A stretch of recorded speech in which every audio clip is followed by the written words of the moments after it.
Good Yo, afternoon. Good good evening. evening. Where are we? What's going Good on? afternoon. I'm just setting this up, making sure we can get the people to comment in while we're waiting. Yada yada yada. So what's up, man? Well, how was your trip? Trip was beautiful. 8 nights. Beautiful. Wow, gotta love that. Yeah. Went to let me see. We were supposed to go to Antigua, but they changed it. So went to St. Kitts, we went to St. Martin, went to Puerto Rico, I think San Juan, and we went to Labadee, Haiti. The Royal Caribbean has their own island. Oh, Um, really? well, it's more of a peninsula, but it's it's kind of funny. They have a zip line, right? I posted a video. Yep. I put some music to it. So that zip line comes like I don't know. It's pretty far off. Yep. Maybe from where I was sitting, I don't know, quarter of a mile, Wow. right? And the funny thing is, underneath the zip line, when you start off, evidently there's an electrical fence. Oh.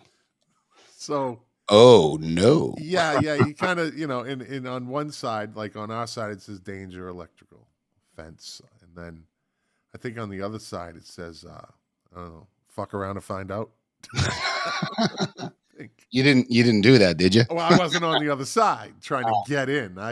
It was like, okay, I got a good comparison. It's like being in Jurassic Park. That's funny. It's Well, I'm like glad. being in Jurassic Park. Yeah. I assume, like every other trip in that area, the weather cooperated. Oh, the weather was beautiful. Yeah, we were out to sea for 2 days at the beginning, 2 days at the end, and it it was a little. There was a little choppiness, but nothing crazy. Like the boat, people think like the ship like rocks, and Yeah. you don't even feel it. The things are so big Yeah, they're massive. that you don't even feel it. I mean, Like if you're rocking, you might feel a little bit yeah, sway. Of course, the higher up you are, you're gonna feel a little bit of, but it's really nothing. right. I see people with the seasickness patch behind the ear. And Yep. like, yeah, if we were going on a transatlantic cruise, okay, I think there might be some rough weather, but Even when there is, though, I mean, I guess some people the are ships are sensitive, so, but yeah, I those, yeah, guess. those ships are huge. Anyway, So, let's start off with the MBTA shill, uh, lefty Joe Aiello, who number one embarrassed himself twice. Twice. We don't have the video. I do we have posted any video? Can you play that one? We'll later on. it's That. on the Facebook. It's on Oh the yeah, yeah, Facebook yeah. page. Everyone's seen it. Yeah, and in January 6th is come and gone. That was his like ode to Tracy Honan. Like he was doing it just to kind of rub it in people's faces because Joello is a tool like that. He's a mental midget. Um, the guy brings up the third anniversary of the insurrection that nobody It's got not an arrested. insurrection. Nobody got arrested for insurrection or We convicted. can go down that path, but they refuse to believe the truth. They're told the liberal hive mind tells them what they need to know and how they're going to say it and how they're going to act and how they're going to vote. We all know that. I mean, it's you got to give them credit. They are in lockstep, but it's also moronic to not be a free thinker. And Well, I'm going to give him the same criticism I gave Tracy. yeah, Not on our time. This is our time. We don't need your federal politics nonsense on our time.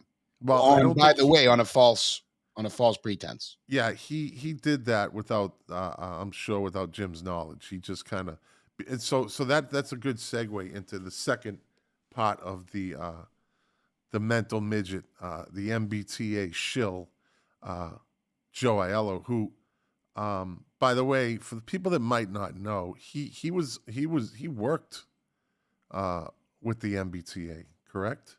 He was the chairman. He was the chairman on he was a chairman. Yeah. Was a chairman. And he was there for quite some time.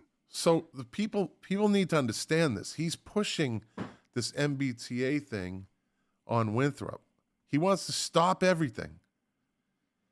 And he wants to do this assessment of 880 units and whatever the process is. He wants to stop it. And then he dresses down the town manager.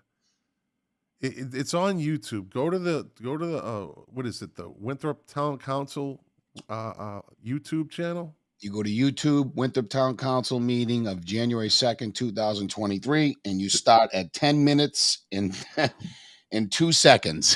This guy, absolutely unprofessional. And I know what he's doing. I know exactly what he's doing. He's trying to assert his dominance on the board, like I am a ranking member type thing. He's done it. He's trying, because there's new members on there, and he's trying to subvert Jim. He listen, we already know that John Munson will vote the way Joe Aiello tells him. Hannah Belcher will vote the way Joe Aiello tells her to vote. And he's trying to do the same to the new members. Now, I don't know if these new members are free thinkers or not, but I highly suggest, if you know any of them, watch who you're dealing with this guy. Watch who you're dealing with. He's a two-headed snake. So he's going to push the MBTA agenda, correct? So yes, and let me reel it back a little bit. Yeah. So to address your comments as I cover my face with my earphone and scratch my ear, your comment about the dress down. Joe Aiello was definitely inappropriate and out of line. When he basically undressed the town manager, and I am of the same opinion that this was all. Well, look, first of all, let's get to the factual part of this. He was accusing the town manager of putting out an RFP, not an RFI. That is factually incorrect. Vasily Malios was kind enough to post the RFI. There's 2 RFIs. We got to get him on next week, by the way. Yeah. So there's 2 RFIs out there that he posted for us, that he dug up and found out there. And by the way, prior to the meeting, everybody on that council gets a packet. And in the packet was the RFI, was everything they were going to be talking about. And Joe Aiello sat up there and basically mischaracterized what the RFI was. He made it seem like they were only asking for one program. The RFI is looking for all bids. It has given examples of it has given examples of a rec center, I guess, or we talked about rec center. We talked about hotels, potentially the hotels off the table. The RFI is still open. It's not closed. So the rec center discussion is on the table. It's a good proposal. It's one that people should try to be open-minded about, but that doesn't mean it's the only proposal. Town council president and town manager have not said we won't accept any other RFIs. So from that perspective, Joe was he was grandstanding. Yeah. This was purposeful grandstanding because he could have emailed the town manager all the questions he had. He had 2 weeks to get those questions asked and answered. And by the way, he didn't ask that many questions. He was basically making statements. He was lecturing. And he was, yeah.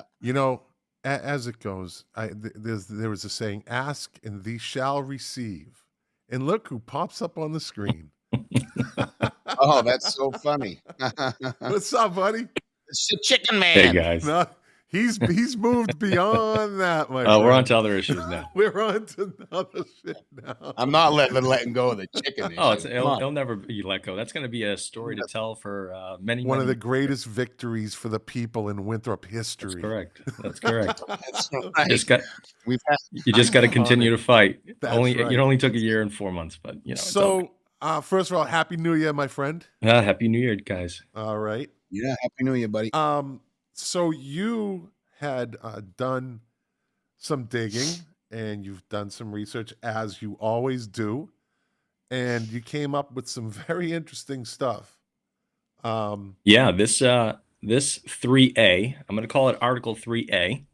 So don't you dare with the let's give that a little backdrop. Oh, sorry, Section 3A. Yeah, MBTA Joe had a fit that the town manager was calling it that, and he demanded from the town manager that it be called the MBTA Communities Act. Communities Act, and that's not what it is. Yeah, it's not Section 3A. He had like this meltdown.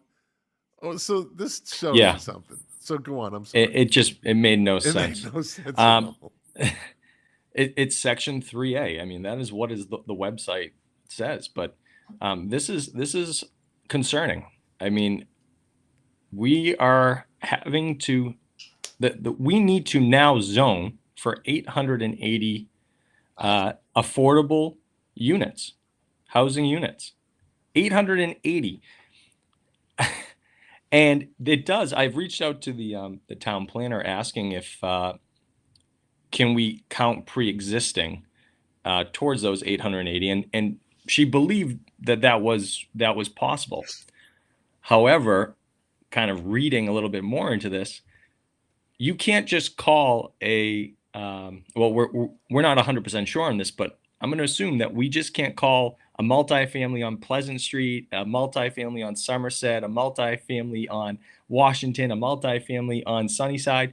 You can't call those multifamily units. They don't count towards this count.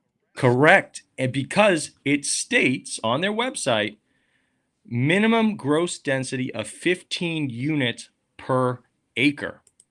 So you have to go off of the acreage. The acreage, yep. Yeah. So Winthrop needs to find an area in town or multiple areas in town to find acres of land to now zone for 880 units. So offhand, I think of 3, right? I'd say Ingleside Park, right? I'd say not the park. You can't do the park. You can't do the park. But so hasn't there been that whole thing where they can, but they have to go through the state, and there has to be a whole process. They can't just take it. Well, they can attempt, but they won't. They won't. They're gonna. Joe wants the school building, and I think he wants the rink. I think he wants the rink too, because he went after the enterprise funds on Monday night as well. So he tried to go after those too. So I think he's going after the rink. So there's that. There's the golf course, right? Is that a viable? Well, right? You keep going because I've got some information I want to share, and possibly I don't know the field. What is it, Miller's Field, right next to the high school? That's a big open. Here's the thing. I mean, in reality, we are already dense enough as oh it my is. God, Howie, yeah. Okay, our neighborhoods are jam packed with cars. We have apartments being condo conversions. All right, where we're not promising parking spots. All right. And now with this project, and I'm looking into this a little bit further, I've yet to find if there is a parking requirement, because what I'm reading from the MBTA expertise on social media, that the benefits of this is so that these 880 units, okay, and guess what? You put 880 units. That doesn't mean you just get one person. So now we're going to increase our population. But anyways, they're supposed to be using public transportation. Yeah. They have to be using public transportation. Yeah. If you got a 3-bedroom apartment, you got a signing a contract with the town stating they will not buy a car. How can you guarantee anybody that signs up for these 800 that you need to not have a car, you can't have a SUV, but you need to use the bus and public transportation. When Julia starts riding the bus, I'll take the bus. How's that? When Julia Wallace rides the bus and walks the walk and talks the talk, when she can shop, take her kids where she needs, right? Like, that's the whole problem. There's always. It's so unrealistic. Yeah, it's so unrealistic. We definitely need it here because we have 2 ways in. Right, one in Revere, one in East Boston. Our accessibility to everywhere outside of Winthrop, we need car. We do need a car. I'm not saying we need 2, 3 per household, but that's going to happen. We do. Anyway. We really do. But it just amazes me. If you think about 880 units, someone actually wrote this the other day that the Millennial Tower that went up in Boston was like 440 units or something like that. So just think about that. That's a good And comparison. spread out, let's just say spread out 3 floors throughout Winthrop. Oof. You have, by the way, where we are we didn't. putting it? Well, that's right. So let's address that. So the Curtin property or Crystal Cove, Okay, yeah. could be an option. The building that just had a fire behind the football field there is on. That one's definitely on the table, and I believe the middle school is on the table. I mean, Joe Aiello said, but Todd, in that meeting, how many units can you put in that So fight? divide. What's 880 divided by 3? Two units. You could split it into 2 units, into 2 locations, right? But no, yeah, per what I'm As long as you have understanding the is acreage. you can look at per the action plan that the town manager put in. You can find different areas. So they have the CBD, they have the waterfront property, and then one other property that's listed on the action plan. So okay, fine, split them up.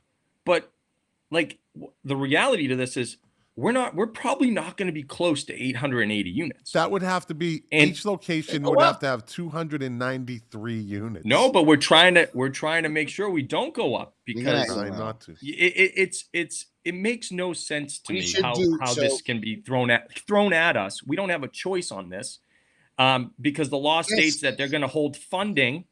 Well, hold on, Todd. So here's the thing: there's definitely a workaround for it.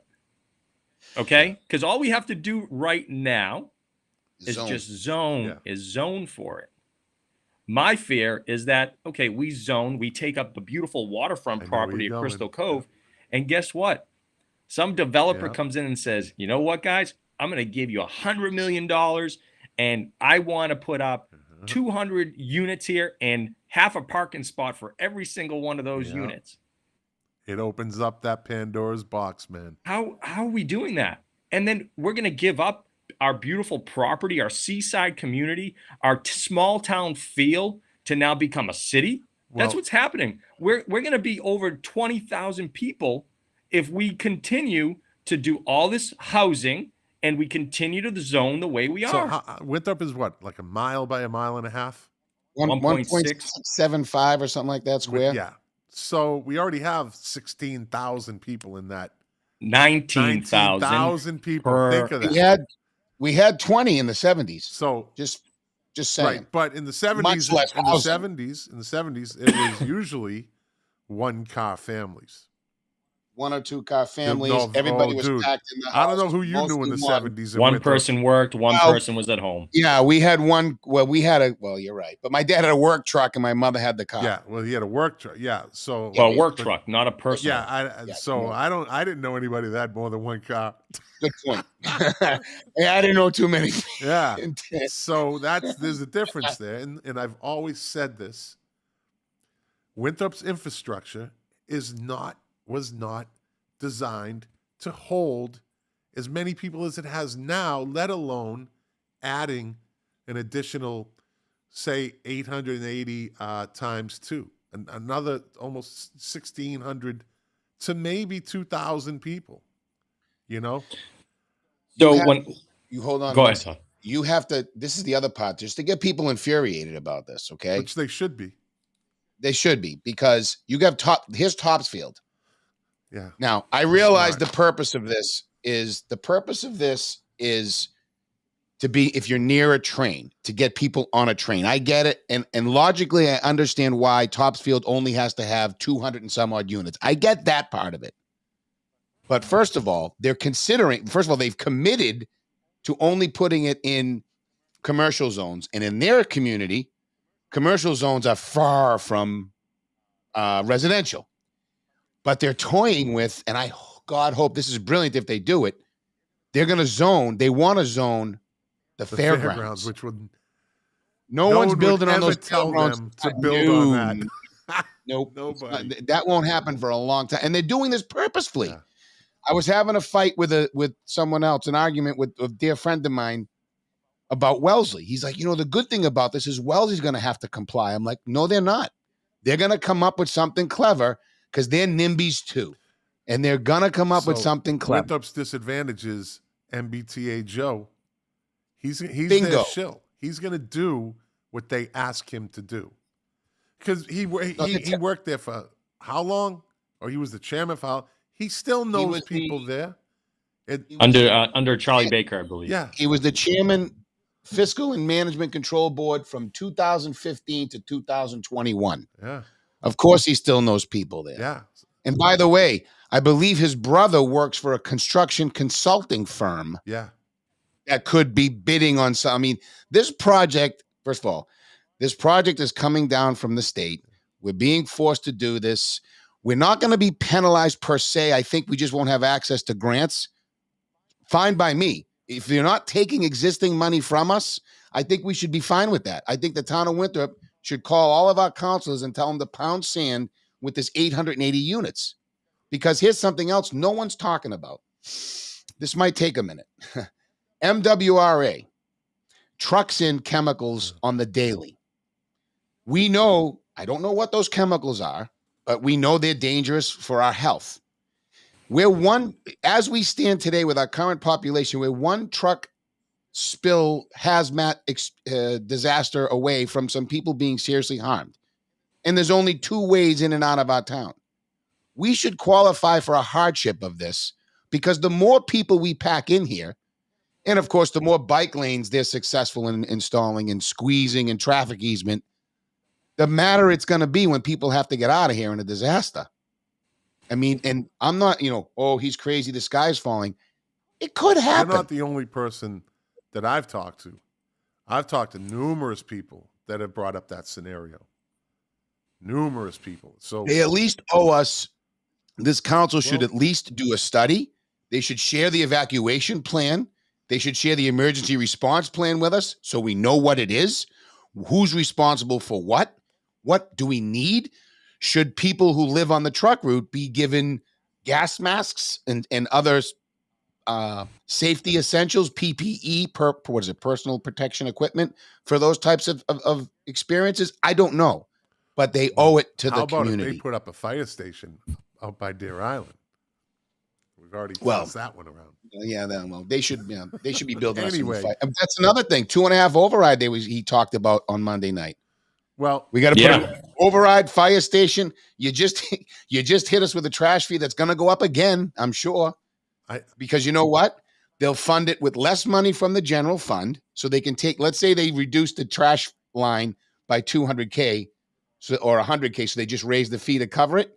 And then they take that money out of the trash fund and put it back in the general fund and allocate it somewhere else. I just can't believe, I still can't get over this. The fact that people voted against, and this is what they say, this is what some of the reasons that they voted against the fire station was, it's not in the right spot.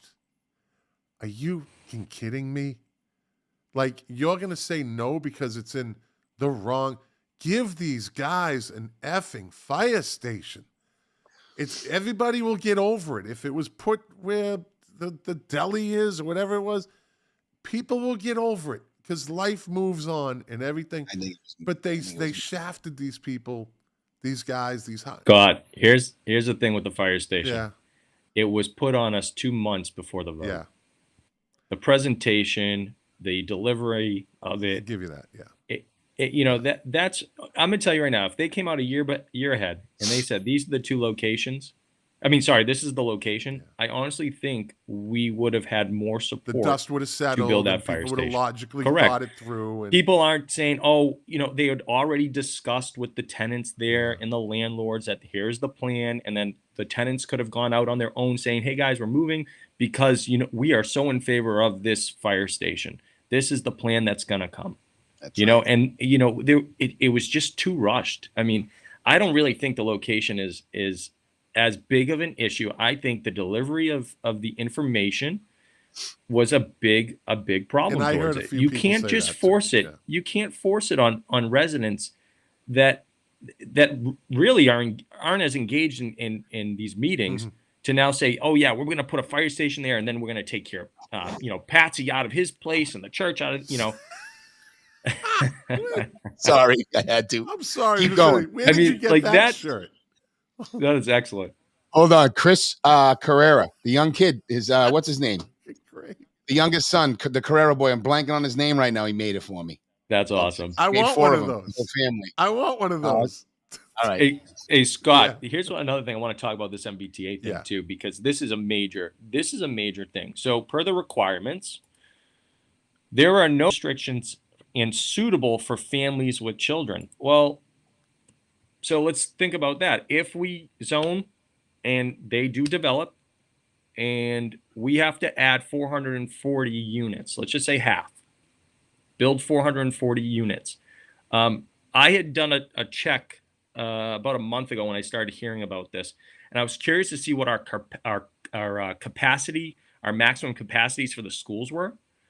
The middle high school is really close to hitting capacity. Yeah. As of like a month ago. The elementary schools not so much, but I mean, we're starting to see students that are ELLs coming into the schools that we are begging for money to support them. And if that continues to happen, given the whole border, we're in trouble here as far as those class sizes. And I'll tell you right now, large class sizes, you're going to start seeing your scores drop. Oof. Yeah. We're going to see teachers leave too. So based on what you just said, even if you get an influx of younger students, they're eventually going to make their way up to that high school where it's not going to be enough people, because the high school is not going to get expanded. They're going to end up having trailers out in the back and, overflow trailers. And there's a shortage on teachers. So where are they going to add all these teachers? Yeah. Yeah. They're not. They're not. Here's the other problem. The salary here versus other districts is not as high. That's the reason I left Winthrop, because I made more money somewhere else. Yeah. So, I had to fend for myself. But, absolutely. When class sizes go up, you're going to start seeing behavior issues. You're going to start seeing scores possibly starting to decline. There's a lot of factors when class sizes are at capacity or at a max. But MBTA Joe doesn't care about that stuff. He wants to make sure it's called the MBTA community, whatever. That's his big 3A. It's 3A. Yeah, it's 3A. But his big problem is he's not focused on any of that, it seems like. That would be an issue that an intelligent town council would bring up and say, wait a minute, have we thought in this and we got this? Not like, I think we need to stop everything right now and we need to find that zoning before we move on to anything. And he wants to shut it all down and focus. Why is that? Why is he so? Well, because he's connected to the MBTA. Because he wants it on, first of all, because he wants it on that site away from his street. I was going to say, also, it's the same guy. The Airbnbs. That's right. It's the same Airbnb guy that said, no, there's one not in my backyard. I want to know who's living next door to me is what he pretty much said. So think of this. Yep. So think of this. This is a guy that runs unopposed every time. He runs unopposed, which is a problem, because you get people like this in office. So now, see, he's stupid, but he's not that stupid, because what he's going to do is use that as a platform for his reelection. If somebody does run against him, he's in his precinct, he's going to say, oh, I'm all for keeping people out of our neighborhood. That's how he's going to sell it to them. But we're going to put it down on the Revere corridor. We'll put it in precinct 2. We don't care. Have fun, DeMarco, because I believe that's your area there, buddy. Where down there? The Revere Street corridor. Yeah, that's what he's going to do. The guy is, and he's also asserting himself on the board. He's doing it's almost like a subversive coup attempt. He's going to try to take all the credibility. Why would you say subversive? I think it was pretty overt. Well, that one was, but he's been doing this for a while, but he's got these new councilors that he can mold. See, here's the other issue now, right? If they put these in certain areas, right? Let's just say the waterfront. What precinct is that? 6. Okay. Wait, which water? The Crystal Cove. Oh no, that's 3. Okay, so 3. Who's our precinct 3? Hannah. So is Hannah going to then stand up and say, I don't want this here? Nope, because she does what Joe tells her to do. But you know what I mean? He's her I'll mentor. tell you right now, if I was in precinct 3, I'd be like, absolutely not. We need to watch our seashore here. We're not going to put 400 units, zone for 400 units. Not in my precinct. This is where the counselors need to actually step up and represent their precincts. Only That's if the that people is in a the precincts will fantastic call them point. and tell them to, though. That is- They're people that live there need to tell them what they want. That's But a you're not going to put it in fantastic my. point. You're not going to put it in precinct 2, but you can put it over in precinct 3. Well, why? That's a fantastic point. That's a point that's the first time that's a very, very, very good point. But unfortunately, Hannah will be put in a position of either, going against her mentor, who's molding her, or the people that voted for her. How's she going to play that? I think Hannah's. I'll tell you right now. I think Hannah's a lot smarter, in that she will watch out for her precinct residents. Well, I hope and you're making right. sure making sure that this has not a major impact on her precinct. I mean, I'll tell you right now, if DeMarco finds out it's going to Revere, is he going to be okay with the Revere Street corridor being all zoned for 880 units? But you know how politics is played behind the scenes and in front of the scene. Oh, right? absolutely. So behind the scenes, she could go, okay, All right, Joe. But up front, she's going to be saying, I'm against this. I just shook my camera. She's a Lydia disciple. Don't forget that. And Lydia's all about this too. Well, then guess what? Then the town council's selling us out. Absolutely. If they vote in favor Lydia, to give up. Hold on. Lydia friggin' knocked on doors for Max Tassinari. Let's remember what happened here. Yeah. This Lydia is running our town council right now. I hate to tell you, through Joe Aiello. Yeah. And I know people are going to call me crazy for that too. No, it makes all the sense in the world. Marie Martin says, so we don't know where the 880 units going. No, we don't. And it's going to be interesting to see who comes up with what. And Vasily, that we're going to hammer that. We're going to hammer that home. Which town council is going to let it be in their precinct? And we're going to let their voters know that this is what the town council should do to check the box of 880 units is do exactly what Topsfield did. Find the most undesirable location that we can say we will zone for 880 units and call it a day. But where is that? We do not. Where is that? I'm not going to say it. I'll say it. Because nobody's ever going to build. No one's ever going to build on that swamp. No one's ever going to build on that swamp. No one. Swampiest of swamps area. That's what you're looking for. But isn't that wetland? Isn't that protected under wetland? Wetland? It probably. I don't know, but because we do have a conservation committee. I know that. And we tie it up in wetlands is like one of their big deals, man. That is true. That is true. Like I said, we need to find the most undesirable location. Unfortunately, I don't think Winthrop has one. Really, we can find one. We can find one.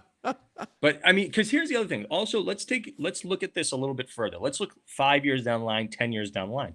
They may change the law and say, "Hey, you zoned, you got to build." I was going to say that earlier. Exactly. And then Maura Healey also changed it too to say we can expand the demand, if you will. Okay. So that's my other concern is, all right, 880 units. You guys did it. Great job. We want another 440. That's right. I mean, we can't. We need to step up and push back against this. They're trying to solve a housing crisis and lower housing costs. Build them in somewhere else. Build them in the outskirts of Worcester. Build up. That city's been booming. Invest in Springfield. I don't care. But stop trying to cram more people over here. Well, the town council as a whole should be saying that. Even Joe Aiello. But nope, he's MBTA Joe. This is actually funny, this comment. I'm going to convert my house to a 10-family and collect rent and move to Orange Beach, Alabama. So that's funny, but that is true. That is what you can do it. I know, yeah. But that's the guy or the lady that leaves and the neighbors go, and I'm just gonna be blunt, they just fucked us. You know what I mean? You just screwed your whole, but you're like, I don't care, I don't live there anymore. There's always that. And it is kind of funny though, because they can do it. More people are going to be motivated to do that now. I mean, I'm seriously thinking about in the next couple of years, Airbnb in my place and moving to Florida. Yeah. Why would I stay here when this is a city now? I didn't want to live in a city. I wanted to live in a small seaside community that we have loved for our entire situation of living Yep. here. Like, I'm sorry, but like, you can't come in here and just say we're going to change it all up like that, But and we're going to so become a mini Somerville and a mini that's a whole Cambridge. nother And conversation, right? So that is so that's where you have the divide. You have the new people cannot stand the people that have been in Winthrop for an extended period of time. They can't stand us. They call it a cult. They call us, oh, you know, you're old school. This is our town now. I saw somebody actually write that on Facebook. It's our It town now. is. It's not your town anymore. You know, we want It's it. not. And it's like, do they understand what they're doing? Are they doing it out of spite? Or are they? I mean, it's insane thinking. what I want to know is, okay, you're new to town, and I love having new people here Yeah. in town. But what made you fall in love with the town? Did you fall in love with the town because it is a small seaside community with neighborhoods, right? Is that why you came to Winthrop? Did you come to Winthrop because of how close to Boston it was? I mean, like, do we need to now say, oh, I want all these units because my mind has changed? I mean, like, Yeah. You know what else? Here's what else we didn't mention tonight. We are already, from a public safety and a DPW perspective, frankly, we are woefully behind on staff, equipment. I mean, the firefighters, we'll go back to this discussion. The firefighters station is so out of code that now they can't even get, we don't have a facility for them to go through the proper stages of, I guess, decontamination. That's just one thing we're short on. And that when you we add more people, we're going to be you that bring up a much good that's a behind. great point, Todd, because when we were discussing hey, should we just have two a headquarters and a satellite for the fire station, Chief Powers came out and said it's going to cost us double Yeah. because of the cleaning and Yeah. decontaminating of things. So if we project for let's just say what we're at right now, we project for 19,000, right? And that's how we build, just like we did build for the school. Yep. What are we doing when we have it can't be 880 if we build it. It's going to be more because you can't say no to families. Right. Yep. We're going to be over 1,000 plus. Now we're adding 1,000 more people to the population without increasing safety with the police, firefighters, EMTs, DPW. DPW is not even close to fully staffed. Yeah. I mean, that's the reality. Everyone complains, why are the weeds not cut during the spring and the summer? It's because we don't have enough people working. Yeah. You know, you're going to take away from all of the services in town. Sorry, not take away, but we're not going to have enough to provide to the residents that we have. We barely have enough as it is. We're on a minimal budget. Yeah. Well, this speaks to what you were saying earlier, Vasilia. I worry about the school's budget in addition to size. If additional units are one bedroom, there's a greater likelihood of children. Tax income from condo does not offset cost per pupil. Yeah. Well, and some try to say because we're not bringing as many students because we're making small ones that it'll have a less impact on the budget, which is true to a degree, but there's still an impact. Kids or no kids, Yeah. there's still a cost. I think that's a good comment right there. I'm all for welcoming people. Space and money are slim pickings. Yeah. Here's the thing. We are not saying we don't want people coming to Winthrop. No. That's not what we're saying. We want people to come to Winthrop, but we can't have a landslide of 880 units built. That's what we're getting at. I want to just interrupt real quickly. I'm sorry. I just got a text from a friend that I'm not going to dox, but thank you for telling me that someone from the Cash family's watching. I hope it's Ed. How you doing, buddy? I hope you're taking in the show, pal. But, you know, even if, and so 880 units at once or 880 units over 3 or 4 or 5 years, it's still going to reach that tipping point. We're already at the tipping point. We're already there. So it really doesn't matter if it all happens at once or if it happens spaced out over 5 years, or it's going to happen. And so what is Winthrop going to do about that? You know, what are the elected officials at Winthrop? How are they going to handle that? You know, we've been saying it since we started the show. That's one of the concerns of Winthrop is the infrastructure is going to break eventually. It's going to be insane to drive around here, more so than it already is in Leo Haskell says, yeah, any room in the maze. Yeah. Well, Yeah. well, there's a lot of people in Winthrop that think that there's one house that's undesirable. That mine? There's some people that would love to see 880 units there, Yeah, even if yeah, it's built yeah. straight up. Yeah.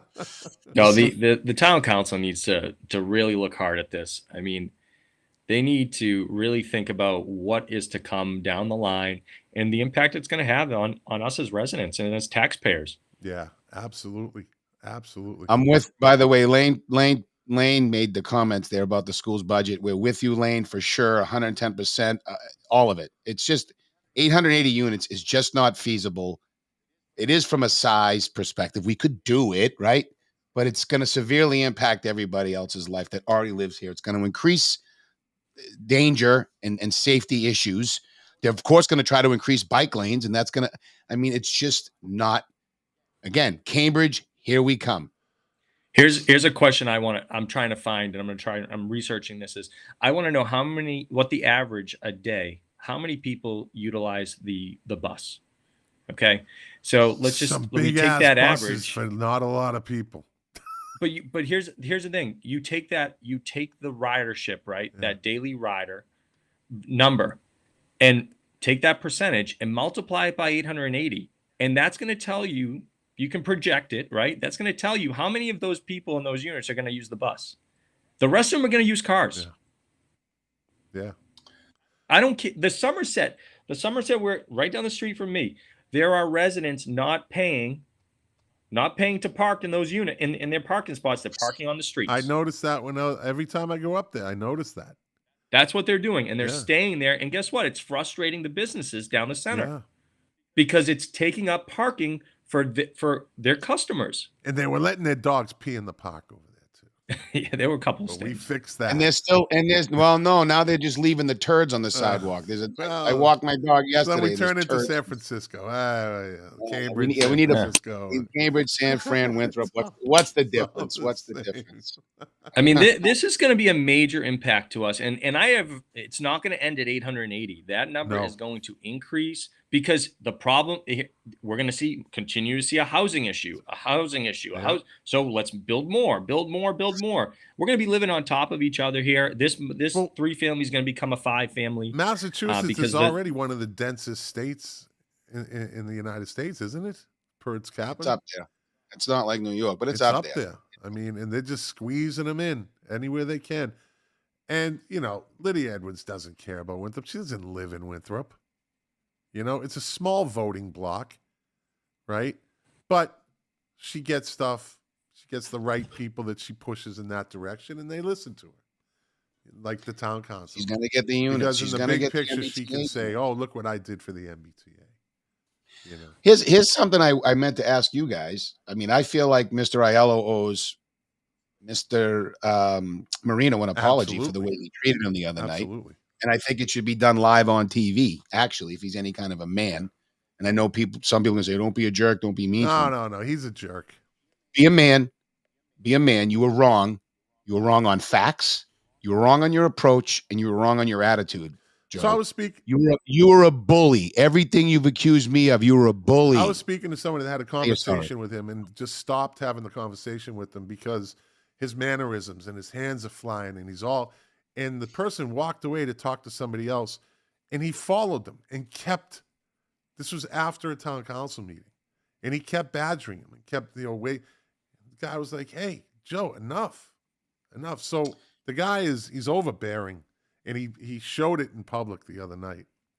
That was not professional at all. What I didn't like is the public, the public undressing presentation of it all. I mean, it was just it was unprofessional in my opinion. That it made it you question the credibility of our town manager by the presentation of what he gave. I mean, Tony has done an amazing job here. He is a problem solver. Something gets put on his plate, he's looking to fix it. Yeah. Okay. He catches heat from me every once in a while, but I know the guy is trying. I know. Listen, we're going to agree and disagree on certain things. That conversation that Mr. Aiello could have been behind closed doors at executive session or something like that, where if he felt there was a problem, he could have brought it up with the whole town council and said, "Hey guys, let's look at this a little bit further. Is this an RFI or an RFP?" Okay, Yeah, it he could have could been have done done. They behind could have closed doors. requested an executive session, Yeah. or something. He knew he was going to bring that up. That's not the first time that they saw the report, the RFI. They were made aware. They were made aware of the options that had been presented back in 2016, and Lettieri had that presentation, and everybody was shaking their head. Wow, this is great. This is great. The only thing that wasn't on that RFI was the word housing. Yeah. And that's why he doesn't want it to be considered an RFI, because it hits all the points of a rec center, a hotel, and other revenue generating ideas, but it didn't hit on housing, and that's why it's an issue. Yeah. That definitely could have been brought up behind the scenes. You know what else could have been brought up behind the scenes? When Einstein Tassinari asked, "Are we going to be going back to Zoom?" That's your first meeting. That's your first town council. Hey, listen, I'm just calling it the way I see it. I'm not. I watch and I'm like, okay, let's see what Max got. Are we going to be going back to Zoom? You couldn't have asked before or after the meeting on that. Is this what we're dealing with, people?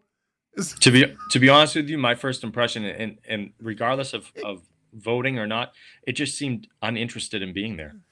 Exactly. I mean, that you just got sworn in. You just got sworn in, and now you're asking if we're going to go on Zoom. Yeah, I mean, at least Mrs. Swoop got up and she's like, "I want to know more." What's her name? Yeah, she wants to be informed. Yeah, she's like, informed. At least she was like, okay, let me know. I'd like to be more versed on what we're talking about. And she admitted I'm new, and okay, but this dude. Are we gonna go back to Zoom? But even that, that bothers me too, Scott, a little bit, because she got elected without knowing the issues. Right. Here's my thing. She ran unopposed. But this is why it takes us so long. Yeah. Because when people decide to vote and there's only one person running, they don't they attend the meetings 2 months before, right? They're not sure of what's going on. So now we have to go back to square one because they're not up to speed. And she makes up. I'm glad she said, "Hey, can you inform me? I want to know this information." Yeah. But I wish it was I have an understanding of this because I've been following it since January of 2023. Since I knew I was going to be running, and exactly that's the problem with why these we can't be having any more unopposed races, and the size of the council is too big. So I mean, we can help this out. People and I'm not going to accuse her or the other guy from the what's his name? John DeRose. John DeRose. Yeah. I'm not going to accuse them of this, but people like this will run for an unopposed, and they come in with their own agenda. They're not interested in learning about other things that are going on in the town, other issues. They just seem like, I'm going to run. So why are you running? What's your purpose? To help the town, or do you have an agenda that you want to push, and everything else is secondary? There's always that factor that could play into this. We don't know what Swope's agenda is or DeRosa's agenda, but they come in and they don't know anything, like you said. So back to square. It's like 2 steps forward, 1 step back. It's really crazy. I'm going back 6 years, 7 years when I'd gone to the town council meeting asking about the middle school site, saying, "What's going on here? We need money." I was representing the schools at the time, saying, "Hey, we need to see salary increases. We need to see our budget met. Blah blah blah blah blah. We need money, and we're sitting on this site."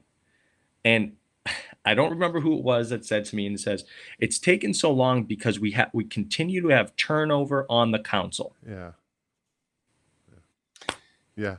All right. So listen, guys, we're coming up on 9. All right. I'm prepared to have a little fun tonight. This may be something you might want to bow out of. It's on you, brother. What direction are you going? Oh, I'm ready to Yeah, go into you the. might Remember not we want to said be we were on gonna. for this one. Just We said we're gonna uncover. We said we you were don't want to gonna get dragged uncover into some something things. you don't want to be Yeah, we dragged were gonna into. talk about what we're gonna talk about some truth here a little bit, and this is the first experience we're gonna have. So All right, I listen, don't. I'm going to let you go, That a boy. and I'm going to watch. I'll watch, Please do. and I'll add Please do. commentary if I need to. Please do. Love to hear it. Because this is going to be interesting. Hey All man, right. listen, I Thank you again. appreciate Bye, and I guys. respect the fact that you can just pop on. You come on anytime you want, my friend. It's No always problem. great having you. I You just want always to give bring something to the one table. message. One Yeah. message. Yeah, We, man. as residents of the town that we've loved and grown up in, we need to be more aware of what is going on. We Yep. have 100%. allowed too many things to slip through the cracks. And this is the situation and why we're paying for it now. Is it too late? No, it's never too late to fix something, but we need more people to get involved, to speak up at meetings, because we are going to see a huge transformation in this town, and we are going to be called the city of Winthrop soon. That's where There's we're only going. one outlet that's talking about it. One informative outlet. It's us. Transcript ain't going to talk about it.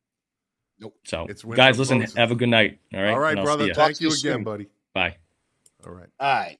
So let's try to do this as quickly but as interestingly as possible. Okay. The show is yours, my friend. So, as I've mentioned on the Facebook page, I've been taking a lot of heat for the direction that Winthrop Votes is going in. I've taken heat from, I haven't been willing to share. Why am I going after Julia Wallace? Why am I talking about Julia Wallace? I've been accused of being obsessed. Me too. Whoa. Yeah, no. Stephen Hines. I'll call him out. I don't get it. Stephen Hines like, you're picking on a woman. Why are you Okay. picking on a woman? Well, he's gone. Yeah. So here's the thing. Okay. First of all, this woman likes to inject herself into the fray, if you will, but doesn't like it when she's challenged. And I think that's been everybody's experience with her. She also likes to mischaracterize. She takes shots from behind the keyboard and text messages in private, which is she's about to be exposed this evening. She was part of the character assassination attempt of me on the November 7th text, as she calls it. This is went Julia out. Pringles Wallace. This is Julia Wallace, right? Yeah. Julia Wallace. Winthrop Market, Julia Wallace. Yeah. Yep. I've been, by the way, I've been given crap from some people about, Mark's a nice guy, this and that. Look, Talk to me. I'm not not gonna, I'm not, and then I don't care. I'm not gonna I'm not gonna shit on Mark, pardon my language. But Mark was not kind to me either during the election. I'm hoping he'll man up someday and talk to me about it. But that's a story for another day. So getting back on point, Miss Wallace has been a big promoter of bike lanes, blah blah blah. One day she posted a picture of her child and her infant child in a shirt that says "Streets are for kids." Now, let's remember, planning board been pushing bikes. We have a bump out in East Boston, okay, that forces traffic to wait until the light turns green in order for them to take a right to go into Revere and over to Orient Heights, okay? She didn't do that herself, but she's part of that. That is her work. In the center, right? Didn't she? Yeah, we have easements in the center. That's all her work, okay? So she's been on the planning board. She was on TSAC. She should get, I don't want to use the word targeted, but she should be called out when she does things. People should know who she is so we can try to make sure if you don't agree with her, if you don't want more bike lanes, if you don't want more traffic easement, if you don't want skyscrapers in Winthrop, she should probably not be on any of those boards, and you should know how she behaves. Now, she says I targeted her by reposting that picture of her child as Streets Are for Kids. I can't even remember what I said, but I don't even know what targeting means. Don't know. So I wanted to clear the air here, folks. I did do what she says I did, but it certainly wasn't meant to target her. And I was only reposting her picture post, exactly, of her child to make the point that streets are not for children. Now, what are we thinking? You didn't take a picture of her child. No, like I did not. They tried to bend it that way, right? Oh, you posted a picture of someone else's child. You didn't That's take right. the picture. She took the picture and posted it to social media. When you do that, you know what's going to happen or the potential what can happen, right? Somebody, everybody is going to see it and somebody can use it. You put it out there to the public. Okay. That's it. I wasn't trying And to. you Okay, just took so her picture and you put a caption to not about the child. Had nothing to do with the child. It was about the bike lanes. I it remember was what you about her said. foolishness. Quite Yeah, you frankly, said something like, "This is streets to save streets are for kids." Yeah. Come on. So okay. So anyway, so I just, if you can pull up the what I just posted. So out goes the text. She says every bit of it is true, blah, blah, blah. It was true to an extent, but it wasn't as malicious as she made it seem. She never called the cops, as far as I'm concerned. She just, well, you'll know what she wanted to be part of. So what you see in front of you is a post on Facebook, okay? Post-election. I'll read it in case you can't read it. I'll read it for you. As someone who was also included by name in the text, air quotes, I will add that I too was blindsided. No, it's blindsided, but okay. The means by which this text was executed was wrong, and I think we all feel violated and vulnerable because of it. Victim. Okay, first of all, I'm not going to waste time trying to dig up the screenshot I have. She knew. She asked Wendy Millar if she gave permission to the text sender. I'm not going to reveal that name just yet, but she sent a separate text saying, did you give permission? Well, that means she knows who sent it. That also means that this little line that says the means by which this text was executed was wrong, she didn't really mean that because, well, you'll find out soon enough. All those stories are true and incidents are true, she says. Hold on. Do you still say that, by the way, Julia, after Dick Gill came out and said none of what was happening there was true? All right, you have to be more clear on what you're saying. Talk to me. What am I missing? So the text says, I think we all feel violated and vulnerable because of it. However, those stories / incidents are all true, and Max had absolutely nothing to do with it. Now, when she references those stories and incidents are all true, what is she referencing? Oh, she's talking about all so the text had, 4 or 5 different incidences. One of them was Dick Gill. The text we're talking about is the night before the election. The night before the election, there was a mass text sent out by, we're going to expose who did that, but not tonight. It was sent out, and included in this text, there was absolute character assassination against Todd the night before the election. And it was all found to be unfounded. It was just he said, she said accusations, and anybody can make those. Now, that's what she's talking about, correct? Those stories and incidents are all true. In the text that was sent, the character assassination text that was sent out the night before the election, right? Yes, okay. The night of the night of the election. It was the night of the election. It was the night before the election. All right, well, you know what, semantics, but yeah, that's fine. Yeah. So, and first of all, well, you know what, and again, there'll be others being debunked throughout 2024. I mean, I am in a legal process, so I have to be careful here. So, and what you're saying is Dick Gill came out and said none of what was that in that text that he supposedly didn't write is true. So right there, she's saying all are all true, right? Yep. How would she know that? Now, number one, how would she know that unless, now I'm going to use my police mind, my police brain. So if she's saying they're all true, that means she had discussion with these people. They told her this is what happened. She'd have no other way to say incidents are all true unless she had firsthand knowledge from somebody who accused you of something, right? Either that, there's only 2 answers here. Either that or Julia Pringles Wallace is lying. Now, Dick Gill just called her a liar by saying, my part in this text is not true and it didn't happen and I didn't give permission to send this out. Correct? That's exactly right. Right. So, Julia, which one is it? Are you going to call out Dick Gill and say, No, he told me his portion of the story is true. He told me that. Or is Julia going to say, yeah, I lied, I made it up? Because there's no middle ground here. Yep. I just put another text up there, too. All right, here we go. So she said now all of the true. Okay. Yeah, she said, and so we've just proven that at least one of the texts, either Dick Gill's lying or Julia's lying. Right. One or the other. And we can that's right. And again, I have to stress this point. When she says are all true, that means she's saying that in a manner of I have firsthand knowledge from Dick Gill, and we'll use him as an example, that, yeah, what he wrote is true.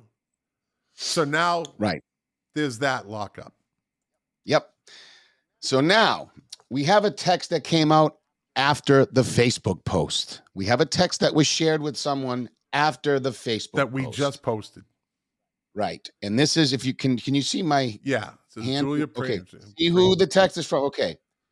Now she writes, first, I did not write or send the text. No, you didn't. I did add my story. Oh, wait, I thought you were blindsided. And my name, because I thought people like Wendy and Dick. Wait a minute. You already know Dick didn't already had, and I wanted to support them and make them less vulnerable. She loves this fucking word vulnerable. What does that mean? She loves the word vulnerable. They love the word vulnerable. I mean, come on, lady.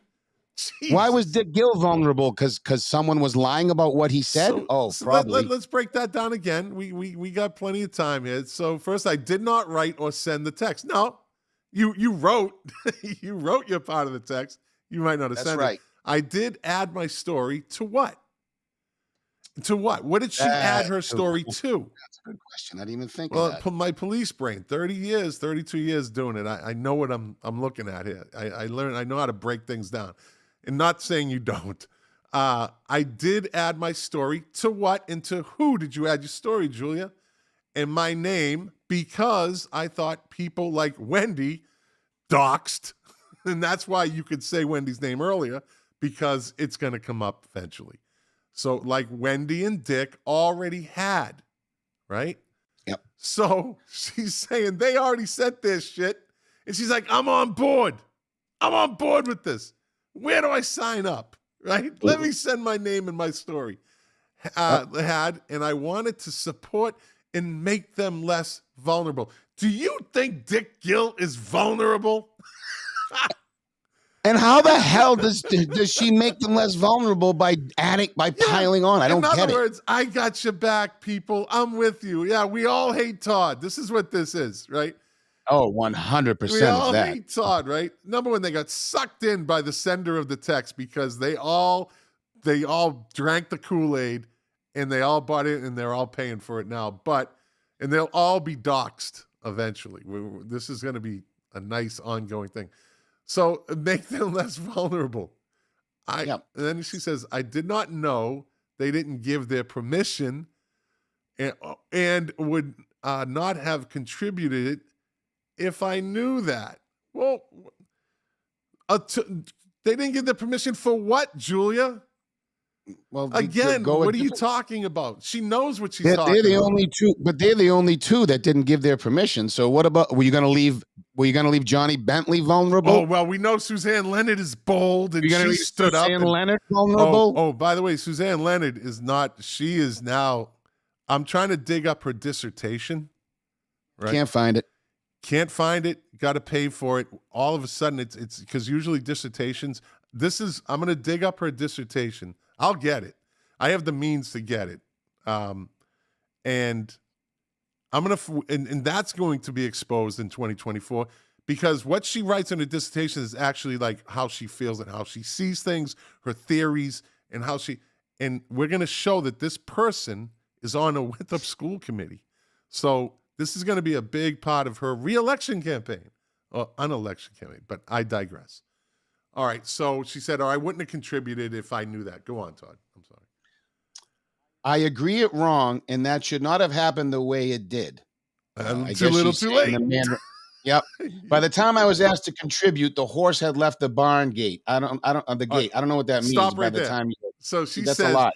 by the time I was asked to contribute, she's not a bright woman. By the time I was asked to The text contribute, can't go out if you're asked to contribute. the horse had left the gate, and I wanted to support those on board. By the time I was asked to contribute, the horse had left the gate. So in other words, they had already done what they're going to do. She knew it. And she's trying to backtrack and say, oh, this was already. But what does the horse leaving the barn mean? When she was asked to contribute. Well, exactly. What does the horse leaving the barn mean? So there you go. What is the horse leaving the barn? So she knew. If the horse had left the gate, that would mean the text was already sent. If I asked you to, then her contribution would not be there. Yeah, if I ask you to contribute to something, right? It's not going to be. You're breaking up. You're breaking up. I'm breaking up. Or is you there? Oh, no, it's me. I'll try to fix it. Go ahead. But you can hear me, right? Yeah, I can hear you. Go ahead. Right when it's getting good. Right when it's getting good. Todd, you know what? We could hang on to this. You know, I'm going to take this down. You know why? We're gonna. This is going to be the first to be continued next week on Winthrop Votes. And we're starting going on our third year of doing this. We're going to make this a to be continued because this gets better. There's going to be a lot of stuff that we're going to break down over the next, 4 or 5 shows, and it could carry on. But this one, Julia Wallace,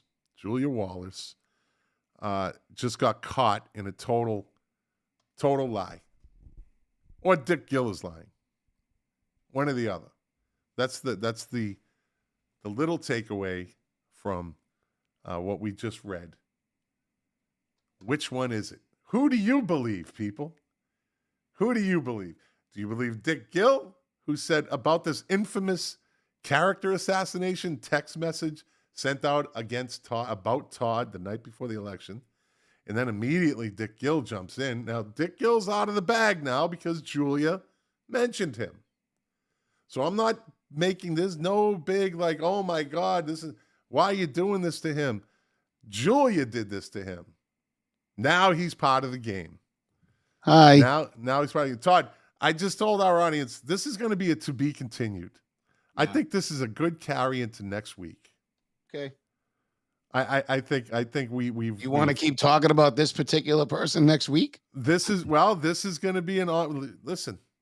I'm okay with that. Yeah, we got to put the time into this because if we're going to state the case, we have to do it right, and we're going to present it in her words, and we're going to figure out, and we'll let the audience figure out who's lying here.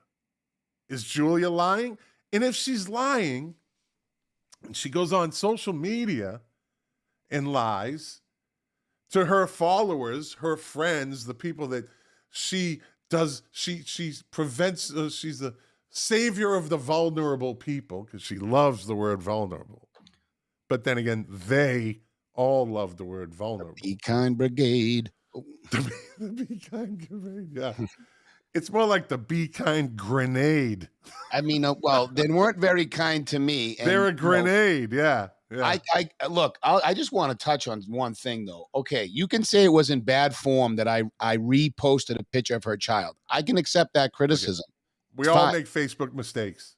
And in the end, I would do it again anyway, because I don't believe we should be leveraging infants, to say streets are safe. I think that's it's stupid. What you said. That's exactly what you right. said. Yes. It's stupid. You said that she leveraged her child and used her child as a hey, look at me, look at my child. We support bike lanes. She put her child out there. She did. She did it. Julia Wallace put her child out there on social media. Now, she's supposedly an intelligent woman. Yep. College educated. Well, she's not so fucking bright, is she? Wait, Frenchie. I don't care at this point. The real show is over when Vasily left. Did he leave? Yeah. The real show is over. He was the real part of the show. This is the now we're gonna expose and get down and dirty part of the show. And so that's what you get. So Julia Wallace, who's lying, Julia? If you know Julia, send her a message. Ask her. The guys on Winthrop Votes want to know who's lying, Julia, you or Dick Gill. Which one is lying? Obviously, this is in vain, but she's welcome to come on here and debunk anything we said about what we just posted. Yeah. She can try to explain it. She won't because her MO is to operate behind the scenes. She can't explain. She is a mean person. Yeah. She's mean. Yeah. She's mean. And she talks down to you. I mean, there's more. You know what? You're right.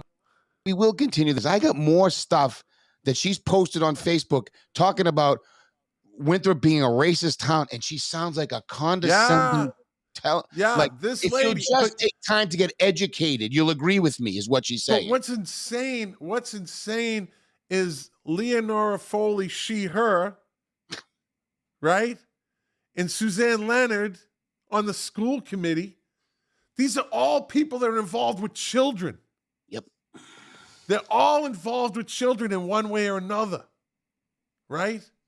Yep. These people are they're the ones that run that liberal hive mind in Winthrop. They're the ones that gang up. They're the Lydia Edwards crew, right? She knows exactly how to play them. Let me get all these white liberal women in Winthrop, and they'll be my pawns on the chessboard, because that's all they are. But I digress again. Strange time days. in the show. But yes, so Julia, we want to know, which one is it? Which one is it? Are send you a surrogate. Huh? Send a surrogate and that'll tell us the truth. How's that? If you don't want to do it yourself, send a surrogate that has proof that what we have in your writing isn't true. Yeah, to me, it means the text was already sent. She sent it to him. Now, you can't send her something if he can't, like, if the horse already left the barn, that means that the text was already sent out. And she said, by the time I sent it, the horse had already left the barn. That doesn't work that way. She sent it, and then the horse left the barn because her text was included in it. That's right. Her message was included in that. How she worded it, and they love wording things the way that fits their agenda. The way she worded it would be the text was already sent, her message already sent, but the big text was already gone.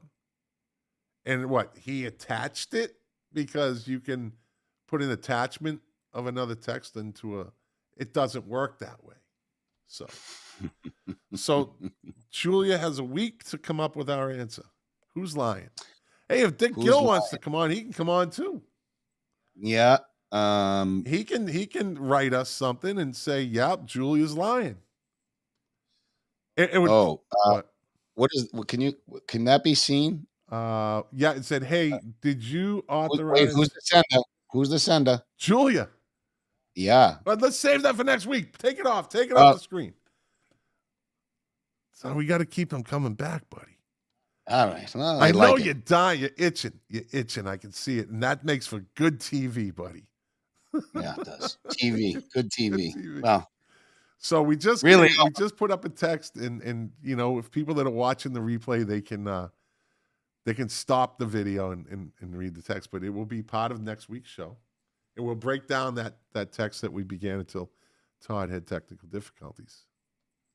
All right, buddy? I am a technical difficulty. Well, you're about to be a difficulty to someone. Some people. Yep. Hey, Vasily. Oh, never mind. Yeah. One more thing before we go. 50R Bank Street. Do you remember the story? All right, hold on. Bank Street was the house that was being the addition. Is that what it was? 50R was the lot behind the house on 50 that I believe Miss Vanes reached out to you to make sure we brought it up. The land. So Diane Spicer is one of the abutters. The landowners are the Callas. And there's going to be, it's back up again. They were supposed to They were supposed to come back with a different plan. Otherwise, they're not supposed to come back to the planning board. Apparently, it's coming back this Wednesday. There's a meeting this Wednesday. I don't have the time in front of me, but we probably should be paying attention to that, because if the plan's the same, it's already been rejected, and they were told by the planning board, I believe, don't come back unless you got a different plan. So this saga when is that meeting? This Wednesday. This Wednesday. Oh, and one more thing I just wanted to add. I think we should do an elections has consequences bit every now and again.